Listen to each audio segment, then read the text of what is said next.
Hey guys, Lyle here. Tonight we're going to be taking a look at 5 articles on the planned Obamacare replacement bill that the House Republicans are working on. We got something from Fox News, CNBC, CBS, Washington Post, and Washington Times. The CBS piece is my favorite, I think, because it has a cool sort of going out and actually interviewing citizens, which is what I think journalism used to be much more about. So that's thrown in there. That's kind of a nice, short, sweet one, but a favorite of mine. So, all right, let's get into it. All right, so our first article comes to us from FoxNews.com. It's entitled House Republicans Release Long Awaited Obamacare Replacement Bill. This was published on March 6th. House Republicans on Monday evening released the text of their long awaited Obamacare replacement bill, proposing to eliminate the various taxes and penalties tied to the original legislation while still preserving certain patient protections. Aiming to deliver on their signature campaign promise after several election cycles trying to reclaim control of Washington, majority Republicans unveiled what they call the American Health Care Act. The sweeping legislation would repeal Obamacare's taxes, along with the so-called individual and employer mandates, which imposed fines for not buying and offering insurance, respectively. It would also repeal the Affordable Care Act subsidies, replacing them with tax credits for consumers. The bill would continue Obama's expansion of Medicaid to additional low-earning Americans until 2020. After that, states adding Medicaid recipients would no longer receive the additional federal funds the statute has provided.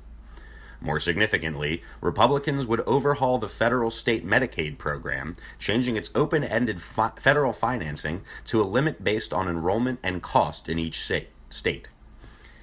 We begin by repealing the awful taxes, the mandate penalties, and the subsidies in Obamacare, House Ways and Means Committee Chairman Kevin Brady, a Republican from Texas, told Fox News in an exclusive interview. Asked about some conservatives' concerns that GOP leaders are merely pushing Obamacare light, Brady countered, "It is Obamacare gone." House Energy and Commerce Committee Chairman Greg Walden, Republican from Oregon, told Fox News they were also not pulling the rug out from under people. Rather, he said Republicans want to restore power to the states and control costs in Medicare and elsewhere. It'll amount to the biggest entitlement reform probably in the last 20 years, he said. The release of the bill touches off what is likely to be a contentious debate, not just with Democrats, but within the Republican Party. The White House signaled approval of the plan, with spokesman Sean Spicer saying, "Today marks an important step toward restoring healthcare choices and affordability back to the American people." House Minority Leader Nancy Pelosi, a Democrat from California, said the bill hands billionaires a massive new tax break while shifting huge costs and burdens onto working families across America. Senate Minority Leader Charles Schumer, a Democrat from New York, said the proposal would cut and cap Medicaid, defund Planned Parenthood, and force Americans, particularly older Americans, to pay more out of pocket for their medical care so that all insurance companies can pad their bottom line. The first test for GOP leaders who have been under heavy pressure ever since President Trump took office to release a bill will be whether the text satisfies the influential conservative wing, which has the numbers to torpedo the legislation. But it is a balancing act, as moderate Republican lawmakers, as well as governors of both parties, also have warned against going too far in rolling back consumer protections and benefits. House Speaker Paul Ryan, Republican from Wisconsin, said the bill would drive down costs, encourage competition, and give every American access to quality, affordable health insurance. He added, "This unified Republican government will deliver relief and peace of mind to the millions of Americans suffering under Obamacare." However, Senator Rand Paul, Republican from Kentucky, said the bill looks like Obamacare light to me. It's going to have to be better. Rank-and-file Republicans were watching to see if the legislation brings down the cost of health care. If it doesn't, we haven't changed anything, one House Republican told Fox News. While subsidies would be repealed in the new bill, they would be replaced by monthly tax credits. The credits, worth between $2,000 and $14,000 a year, could be used by low and middle income families who don't get work or government-sponsored insurance to buy state certified plans. The credits would be based on age and family size. unlike the income-based version under Obamacare. Conservatives have objected that the feature creates a new entitlement program the government cannot afford. I can't believe many conservative groups are going to like this, one GOP lawmaker told Fox News. Republicans said they'd not yet received official cost estimates on the overall bill from the nonpartisan Congressional Budget Office. That office's projections on the bill's price tag and the number of people the measure would cover could be key in winning over recalcitrant Republicans, or even make them harder to win over. It's unclear how many people might lose coverage under the new plan. The legislation, meanwhile, would preserve protections for those with pre-existing conditions by prohibiting insurers from denying coverage or changing them more. It would also continue to allow young adults to stay on their parents' plans up to the age of 26. Further, the plan would call for a transition away from the current Medicaid expansion, which was used under the original law to cover millions more people. Republicans also say they'd give states $100 billion to design their own programs, while upping the amount of money families can contribute to these so-called health savings accounts.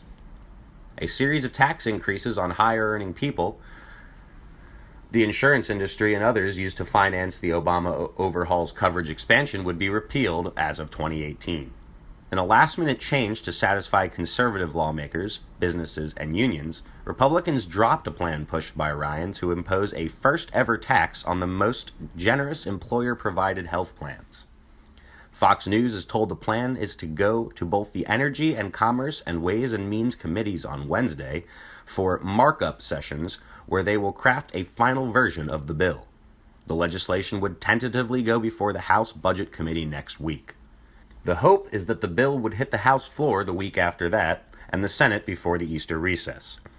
Senate Finance Committee Chairman Orrin Hatch, Republican from Utah, wouldn't rule out changes in the measure by his chamber, where significant numbers of moderate Republicans have expressed concerns that the measure could leave too many voters without coverage. The House has the right to come up with what it wants to and present it to the Senate by passing it.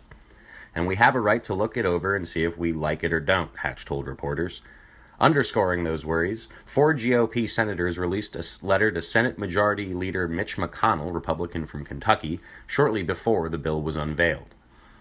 They complained that an earlier similar draft of the measure, quote, does not provide stability and certainty for the individuals and families in Medicaid expansion programs or the necessary flexibility for states, end quote. Signing the letter were Senators Rob Portman of Ohio, Shelley Moore of West Virginia, Cory Gardner of Colorado, and Lisa Murkowski of Alaska. Okay, so that was our first story that came from Fox News, of course. A little bit longer, possibly, than most of the pieces I usually read on their website. Pretty in-depth. This just kind of gives an overview of the initial draft, I guess, that they presented. Obviously, some changes were made by the time the House Ways and Means Committee got a hold of it by Wednesday.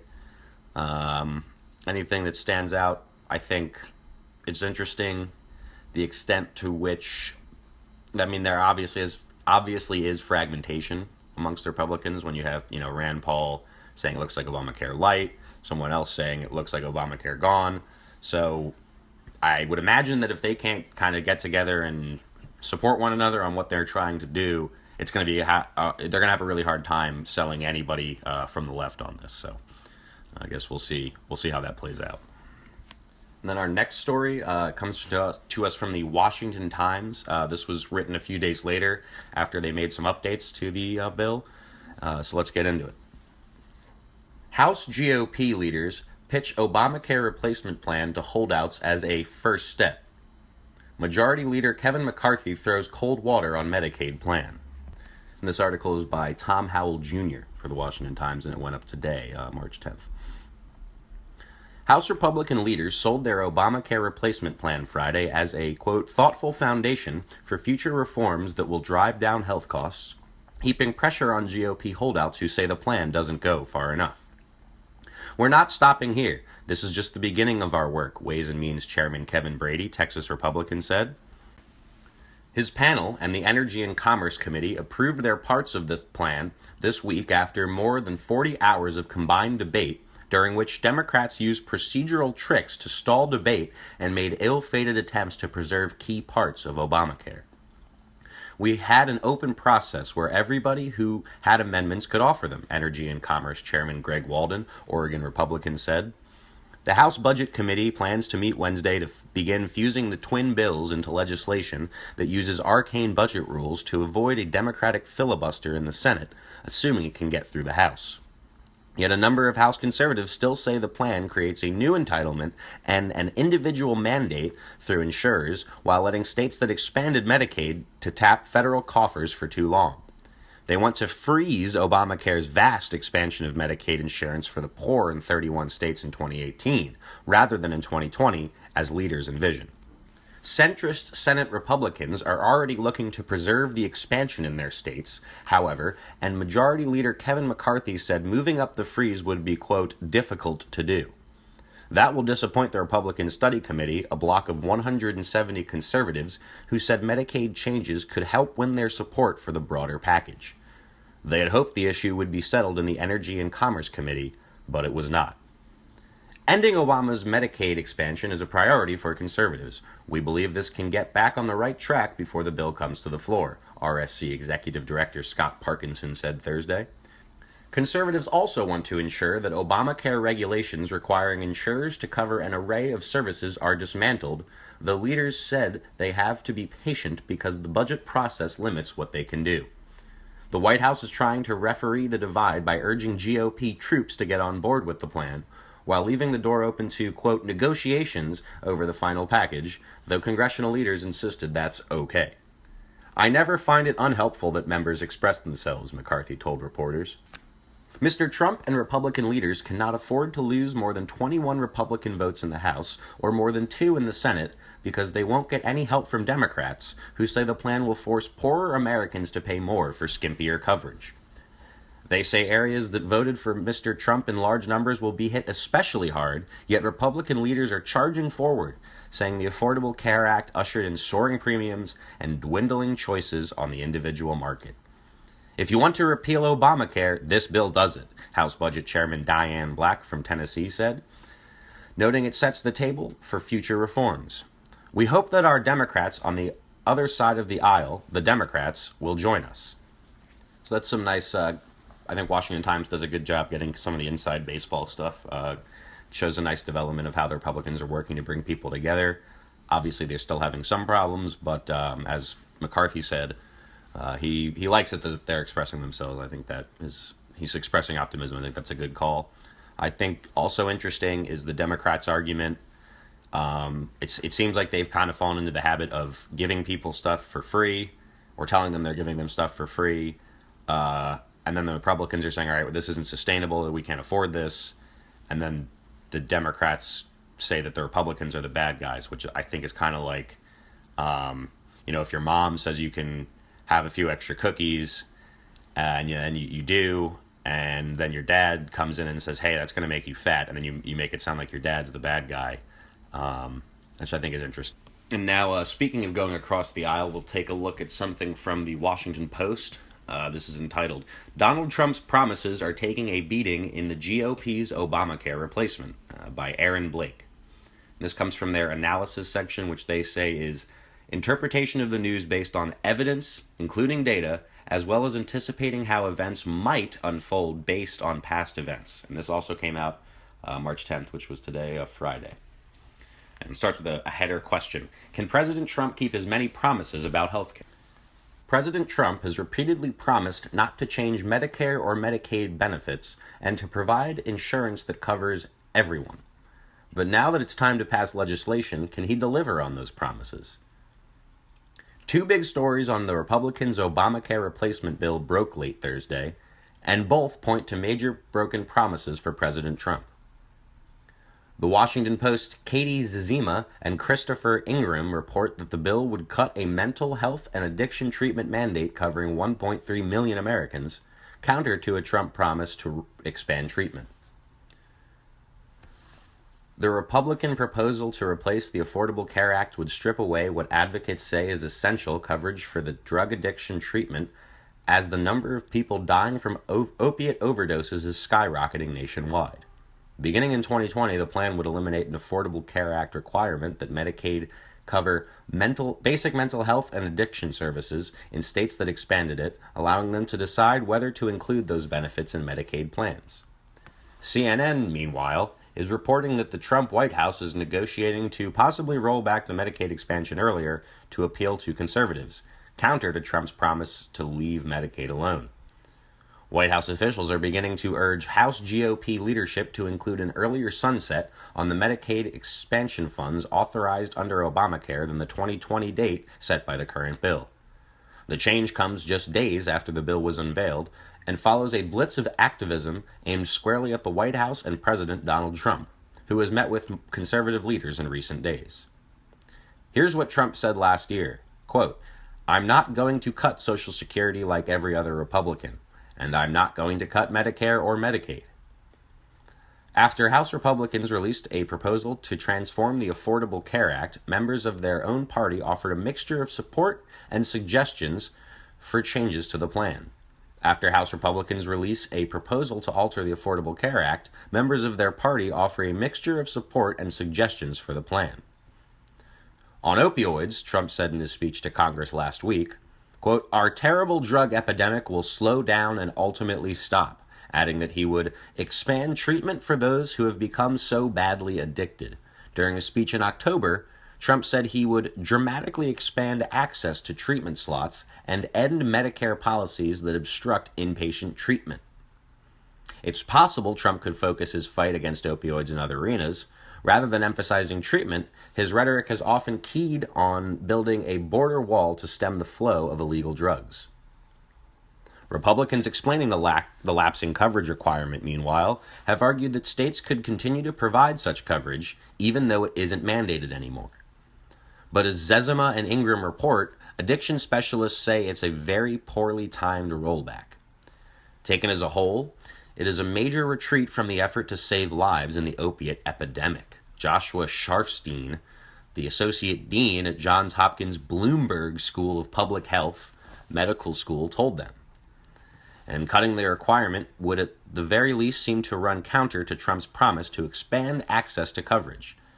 This could ostensibly be counteracted in other legislation, but we haven't seen a specific proposal yet.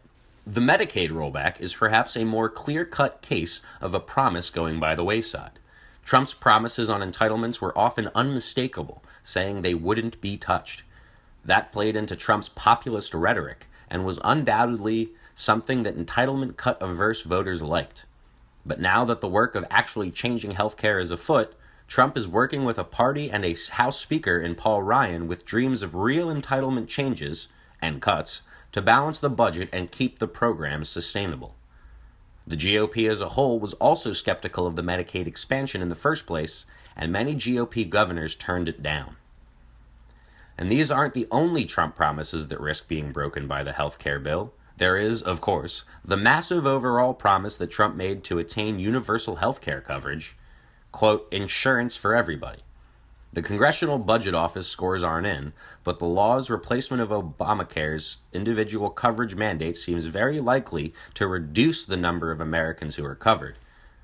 That's because it only penalizes people for attaining coverage after not having it for a long period of time. It doesn't tax them for avoiding coverage altogether if they never actually sign up. And House Speaker Paul Ryan, Republican Wisconsin, acknowledged that goal would not be met in an interview with conservative radio host Hugh Hewitt Friday. "We always know you're never going to win a coverage beauty contest when it's free market versus government mandates," Ryan said. Trump made so many huge promises on the campaign trail, at least 282 of them according to the Post's Jenna Johnson, that keeping every last one of them was always going to be impossible. And every president winds up breaking some promises, as President Barack Obama did. But Trump promised more than his predecessors, including on some things that were obviously going to be very difficult to deliver on. And now the hard work of actually legislating is proving particularly harsh on some of Trump's biggest campaign trail promises. And we're only on the first piece of legislation. So right off the bat, this article starts 3 separate sentences with "end." The word "end," which I think is pretty fascinating. I believe including the second sentence of the story, and both point to major broken promises for President Trump. I think they should have used a comma there. Also, it's supposed to be a story about the Donald Trump's promises taking a beating from replacing Obamacare, but it also kind of does this thing where it's like, oh, well, drug addicts are going to lose their coverage, and I think that's definitely an appeal to emotion, which I think is pretty typical of the Post, considering they have on their under their logo, democracy dies in darkness. So very intense stuff going on over at the Washington Post. And also, I don't get this habit that it seems like a lot of reporters nowadays have to just kind of throw in speculation at the end or unsourced things. So just another weird sentence that starts with "and." And every president winds up breaking some promises, as President Barack Obama did. Doesn't name any of the promises, doesn't list any of them. It just kind of throws that in there. And then it says Trump promised more than his predecessors, which is a totally subjective thing. I don't know if you can quantify that.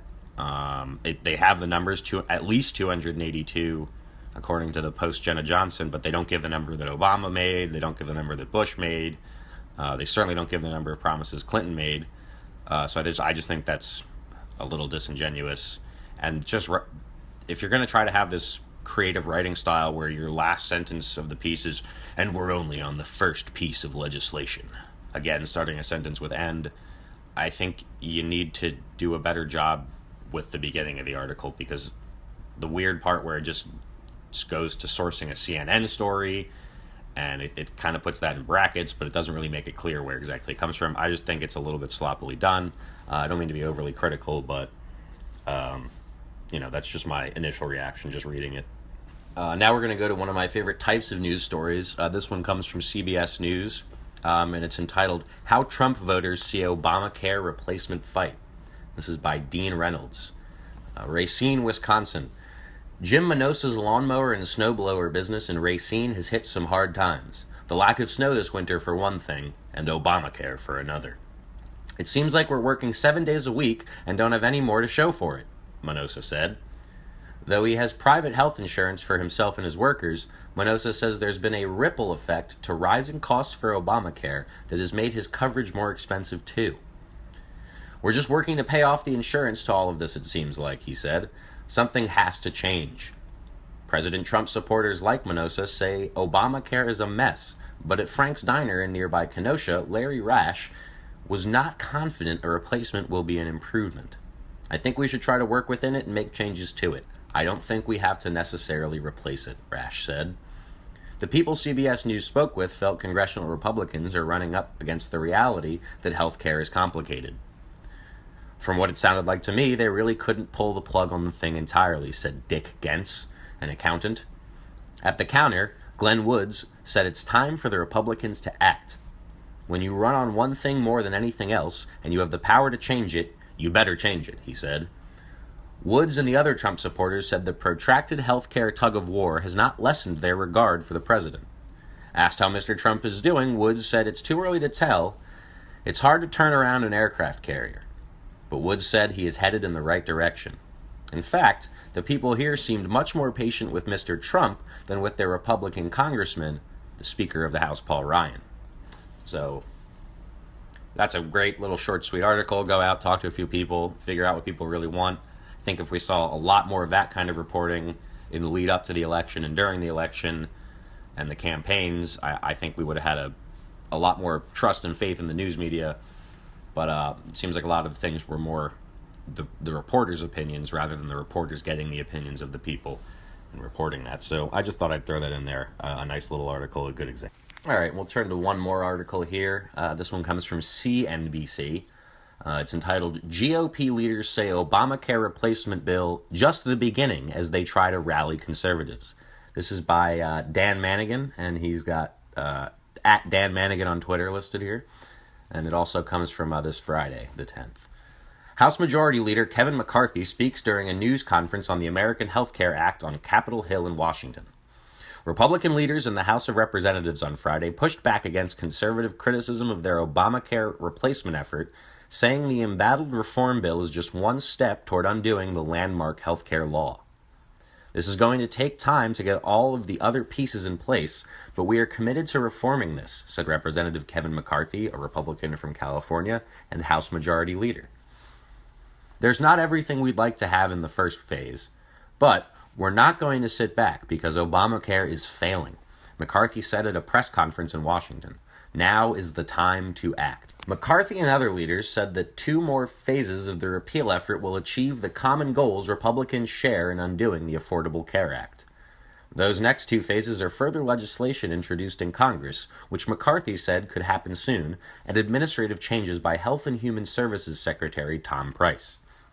The first phase is the GOP's American Health Care Act, which was passed by 2 House committees Thursday and is now headed to other committees for review. We're not stopping here. This is just the beginning of our work, said Ways and Means Committee Chairman Representative Kevin Brady, a Republican from Texas. He and other GOP leaders plan to meet with President Donald Trump later today to discuss the bill. Trump has said he supports the bill, but he reportedly also has been meeting with critics of the bill and indicating that there may be room for negotiation to assuage some of their concerns. The promises of more reform work by GOP leaders comes as conservative members of Congress, as well as right-leaning healthcare analysts and think tanks, continue criticizing the pending AHCA bill, which would undo key parts of Obamacare. Some of those critics don't like the bill because it's not a wholesale repeal of Obamacare. Others object to the fact that it doesn't immediately roll back the expansion of Medicaid benefit, and because it would issue tax credits to people to help reduce the cost of their individual health plans. There is also concern that the bill, dubbed Obamacare Light and Obamacare 2.0 by some critics, will lead to increases in the federal deficit, the number of Americans who are uninsured, and insurance premiums. McCarthy said that the critics who seek wholesale repeal of Obamacare without having a replacement plan to put in place at the same time are being unrealistic. He said a simple repeal would lead insurance premiums to double and you would collapse the market. And then, McCarthy said, Republicans would wait here to get 60 votes to pass replacement legislation in the Senate. McCarthy's comments reflect both the predictions of healthcare analysts and the complex method that the GOP is using to repeal and replace Obamacare. Analysts have said that a simple repeal of Obamacare could lead to the loss of healthcare insurance coverage for up to 30 million people, as well as sharply higher premium prices for the remaining handful of people who would remain in the individual insurance marketplace. To avoid that doomsday scenario, the ACHA bill both delays a freeze on the expansion of Medicaid benefits and would subsidize purchases of individual plans to a certain extent. To pass the ACHA, Republicans are relying on a process known as budget reconciliation, which can be used only for budget-specific legislation. Reconciliation bills require only a simple majority to pass, and Republicans hold a majority in both chambers of Congress. The additional Obamacare replacement legislation the GOP intends to pass could not be done through reconciliation. That means Republicans will have to get 60 votes in favor of such bills in the Senate, where they currently hold 52 seats. We have to get 60 votes to move forward, McCarthy said. That will be a very difficult thing to do. It will be difficult because Democrats are staunchly opposed to repealing Obamacare.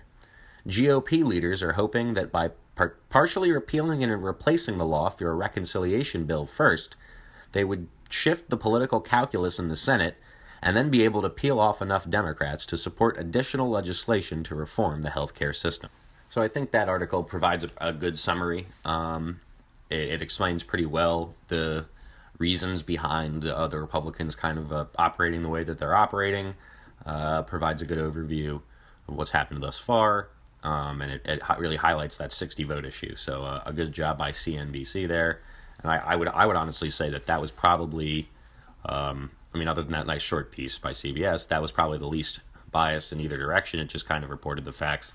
I guess when it starts talking about Obamacare and how this bill is going to undo key parts of it, using the word key, maybe not the most objective, but I don't think they really meant anything by that. So that sums that one up. So let me know what you guys think in the comments section. I appreciate you giving a listen to this little report. Big things happening with the repeal of Obamacare. I think For myself, I have to be a little bit honest with you and say I'm glad to hear that the 26 cutoff is staying.